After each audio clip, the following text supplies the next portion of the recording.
What is up guys, it's your boy Solheim here, back with another World of Warcraft video for the War Within. Now today we are continuing our profession coverage video series, where I'm talking about professions and how to make gold with them, doing it on a one video per profession basis. So today we are covering alchemy, and in this video I will be showing you how to use alchemy to make gold in the War Within, and I'm just gonna say it right now, alchemy is going to be an absolutely ridiculously good gold making profession.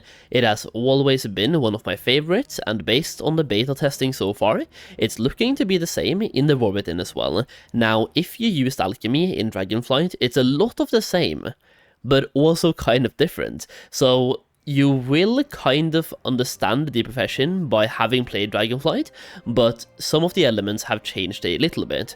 That being said, first of all, before we talk about the profession and the knowledge points and everything, I want to say thank you so much for the support on my The War Within content here on YouTube. It really means a lot to me that I'm able to help you guys, and you do value my opinions on gold making and the professions, and I am just here showing my point of view based on the testing that I've done, and I'm hoping to be helpful in some way, shape or form. And so far I just once again want to say thank you so much. The feedback on the videos means a lot, the likes on the videos really means a lot, so if you're enjoying the content, please feel free to also leave your feedback in the comments. Let me know if there's anything I can improve, or if you're just enjoying the videos as well. Those comments really means a lot to me, and any constructive feedback as well, I really do appreciate it. Now I also want to say one more thank you to everyone who's picked up my the War Within Goldmaking Guide as well, which the support on this has been ridiculously good. Once again, thank you so much. I really do appreciate it, and yeah, if you want to know more about the guide, well, information is down below in the video description, but a quick TLDR is, we are talking about professions, everything you want to know, where to spend your knowledge points, and I even talk about how to spend your concentration and your ingenuity as well, and I'm deep diving into every single profession and how to make gold.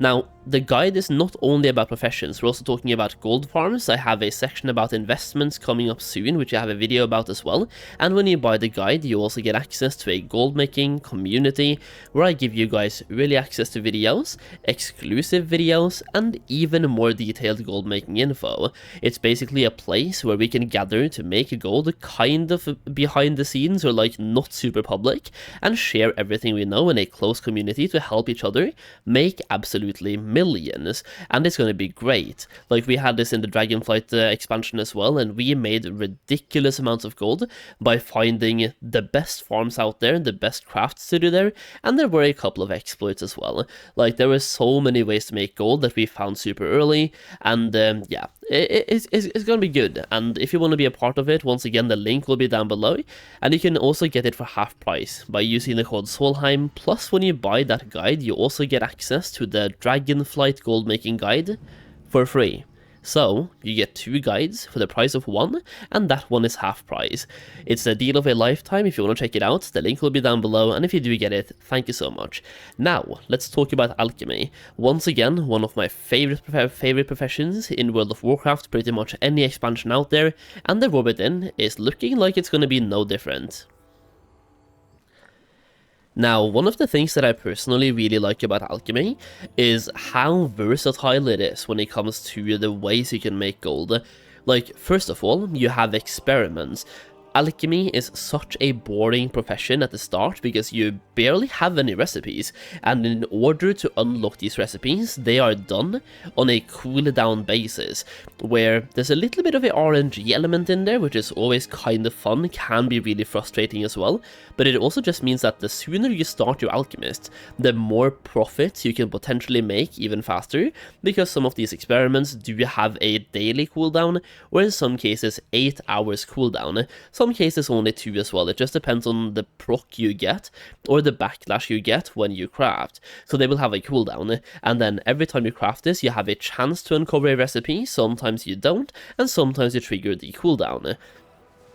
Now, that's not it though, that's not everything. For alchemy, you also have the option to make flasks and potions, directly benefiting from people running endgame content like dungeons, raids, even world PvP, open world stuff, PvP as well. People are using potions and flasks all the time, and you will make profit from that. So if you're playing on an active server, the more people are doing stuff on your server, the better, even though many of these things can even be sold on the global auction house now, which is great. So alchemy, you can make gold in many ways, and I just talked about selling potions and flasks to people. You can also sell crafting materials, like you can craft certain items that are then further used in more crafts. So you have, for example, you use herbs to make something called a harmonious horticulture, which we're going to talk more about later in this video. So you use certain crafting reagents to make another crafting reagent and sell it to other people. So you're both making actual flasks, actual potions, and you're making crafting reagents. Now, in addition to that, you can also make passive gold over time through transmutations. Now, that's going to be a little bit different in the War Within compared to pretty much every expansion out there, and we're going to talk about that when we get to the Thaumaturgy knowledge point tree of this video. So with that being said, let's take a look at some of the knowledge specializations for alchemy, and where to put your points and how they work. Let's start this off with potent potions. Let's just go through the easy ones first. So potent potions only has 2 trees, and that seems a little bit weird, but also Blizzard has stated this looks like it's going to be what we have at launch. They might rework it later, but they have said they're happy with what it looks like for now and what it actually does. And this will literally just help you make better potions of higher quality by giving you plus skill from the primary tree, and then you get plus 3 multicraft and even more multicraft as well throughout the last one. So it's the same thing from Dragonflight, where you had access to making better potions, and then you have bulk production literally giving you just more potions per craft through the multicraft proc. So if you want to make gold by making potions in the War Within, this is definitely going to be the talent tree to go for, and it's a super easy one to go for as well. Only requires 55 knowledge points, and then you're done.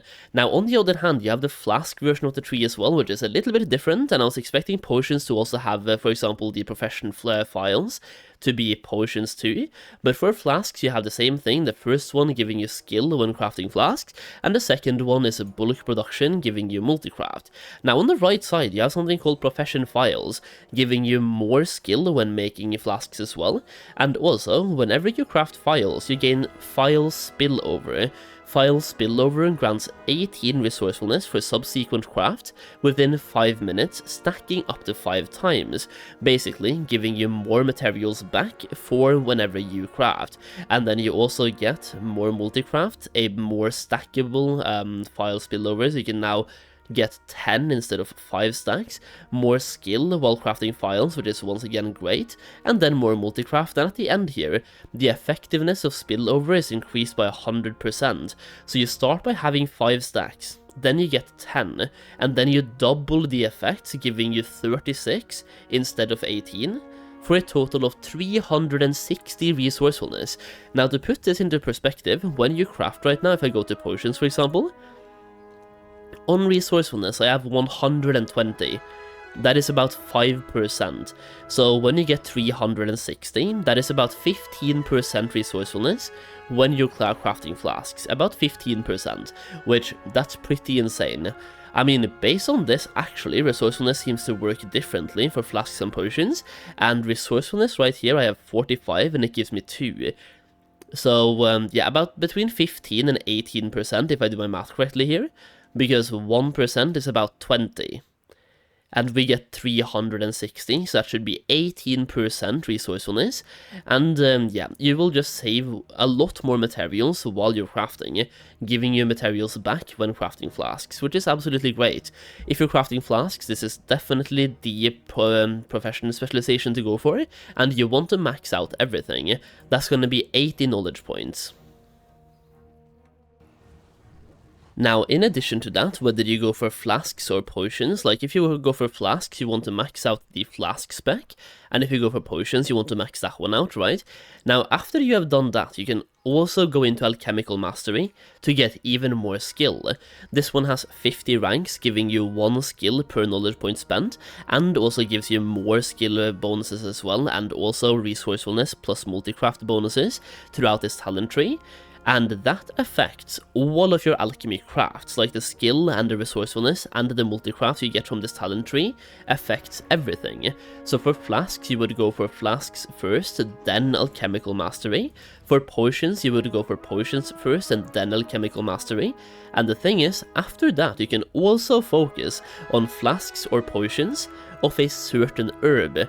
So if the potion or the flask that you are making gives you the most profit when you're using Arathor's Spear, then you focus on this to increase your skill even further on crafts using that herb.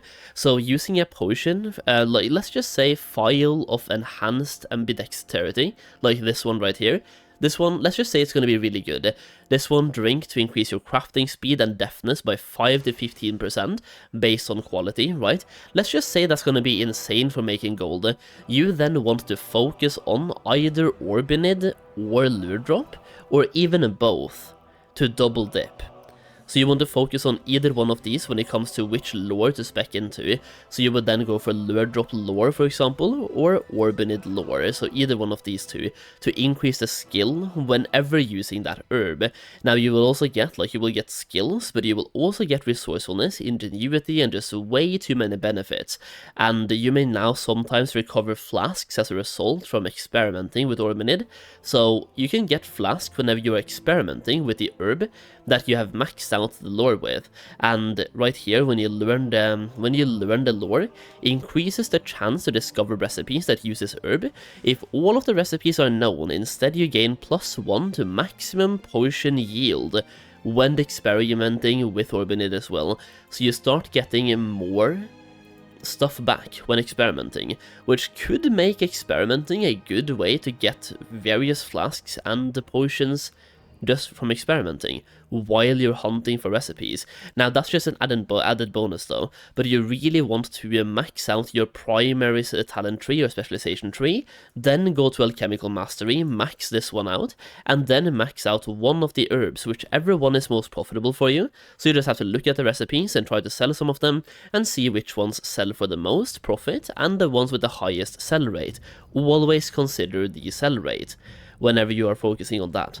Now for alchemical mastery, you will also learn how to craft something called a harmonious horticulture, and for this, if we just go up to harmonious horticulture, that's another way to make gold with alchemy, where you're crafting this. It has a recipe difficulty of 575, and I have 633 right now, but that will take you weeks to get, and you want to be able to craft this at quality 3, so you want to get a guaranteed quality 2 as soon as possible, and then get a profession tool and profession accessories to increase your skill even further as much as you can, and then use your concentration points to guarantee a quality 3. Also, you can use quality 3 materials, because the higher quality materials you use, the more skill points you get as well. And this one is used further by a lot of other professions to craft their items, so you want to make a lot of gold by crafting this if you're focusing on that part of alchemy, which you definitely want to do. There's a lot of gold to be made by making other crafting reagents,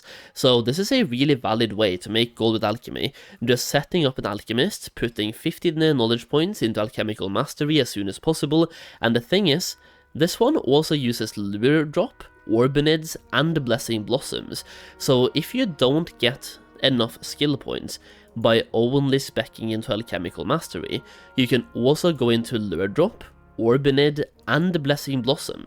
They will all give you various benefits when crafting. So as you can see, you get a lot of skill points while you're crafting with this herb to pretty much everything. Now this could get changed before the expansion comes out, but as you can read here, it says you only get +1 skill to potions, flasks, and phial recipes which use the Blessing Blossom, but when I go to Harmonious Horticulture, I still get the benefits here as well, by having 633, or 100 plus 533, and if we go to a potion that requires the same thing, so we have, for example, Orbinids here, we have 637, because we also have the Arathor's Spear lore, and for the Silent one we have 637 as well, so I only have a couple more skill points in potions, which means that it also currently carries over to Harmonious Horticulture. They all carry over, which might be an oversight, in which case we'll see if that's still there at launch, and if it is, you definitely want to put your knowledge points into here as well to increase your skill even further. But at least max out 50 knowledge points in alchemical mastery, and then start crafting harmonious horticulture. If you want to make gold by crafting this, you probably want to have accessories and tools with multi-craft as well to increase the yield you get whenever crafting quality 3, especially if you are using your concentration to guarantee a higher craft. You want to use multicraft tools and accessories when that happens. Having multicraft procs on your rank 3 craft or quality 3 craft, that's going to be insane. So focus on multicraft tools and the multicraft accessories. Now, the last specialization for alchemy that we haven't really talked about is going to be Thaumaturgy. This is basically transmutations, but it's called something else now, and over here you can focus on putting 55 knowledge points into Thaumaturgy first, giving you more skill points to every type of Thaumaturgy you do. After that, you can focus on one of them, so you have Mercurial, you then have Volatile, you then have Ominous, and you also have Gleaming Transmutation. I hope I say that correctly. And then you have Transmutations, so you can choose whichever one you want to focus on. This one, for example, if you go to Transmutations, you will empower your Philosopher's Stone, increasing the maximum number of transmutation charges you can accrue by 2. Then you get plus skill, and further improve the stone, increasing the frequency in which you can perform transmutations, plus 3 skill, and at the end you will now increase the maximum charges by 5. So looking at my Gleaming Transmutagen, for example, or Gleaming Chaos, we have 8 charges available. You start out with 1. So you start out with very few, then you get more based on your talent point spent or knowledge point spent, and you also recharge the charges faster. So if you ask me, I would learn this first, and then as soon as possible, I would learn a subspec. So you put in 10 knowledge points and learn a subspec. Go for transmutation ASAP to increase the charges you have. After that, you also want to learn Gleaming Glory, which allows you to turn the rarest transmutation into impressive gemstones, highly coveted by prestigious jewel crafters. So Gleaming Transmutations. So you put 10 knowledge points into Thaumaturgy right here to learn a subspec. You then put 30 knowledge points into transmutations to increase the frequency and the charges you have. So like you have more charges and you recharge them faster. That's 40 knowledge points. Now you have Gleaming Transmutations for another 20. Now we have 60 knowledge points spent, and you can now start making epic gems. And you can do a Gleaming Chaos. So for example, we have Gleaming Chaos, 8 charges available, and you have Gleaming Glory, turning Gleaming Transmutations into Blasphemite. Now I also just want to show you what these chaoses give. You can convert Gleaming Transmutations into an assortment of random materials, and this is something you will obtain by being an alchemist and doing transmutations. So when you do, for example, you can do this one, and if I do this right now, we will then turn Mercurial and Volatile Transmutations into Ominous Transmutations, and we get way more of them. So we had 6 plus 6 equals 17. Now you can also do the regular craft called Thaumaturgy, attempt to perform a miracle with 20 materials of your choosing. So over here you probably want to choose the one that costs the least on the auction house, especially when it comes to the green ones, but let's in this case use Blessing Blossom, which I probably would not recommend you use when the expansion comes out, because it's looking like Blessing Blossom will be the most expensive one, but I'm just going to use it now anyway. So when doing Thaumaturgy, you can do this as much as you want. You will get Gleaming Transmutations as a byproduct, and the same thing with Volatile Transmutations, and just a random type of transmutations, right? You will get them as a byproduct, and I just want to show you that, as you can see, we only get 1 at the moment, and we only get 1 now as well, so 1, 4, 1, 4, and 1. On the first one, we got 14 volatiles, and we also got 23 gleaming. And that is because when you max out this talent tree, the Thaumaturgy talent tree, your first act of Thaumaturgy every single day yields a significant amount of extra transmutations, making your daily craft even more valuable to you, making this kind of a pseudo daily activity you want to do, or a way to make even more gold on a daily basis by giving you more transmutations. And you don't even have to use these to make the other type of, you don't even have to use ominous to make volatiles. You get the volatiles as a byproduct from regular thaumaturgy, and then you can also use those in, for example, mercurial transmutations, where you turn mercurial transmutagens into reagents. So showing you what that could look like, we have one craft available right here, and we turned this into a lot of other stuff.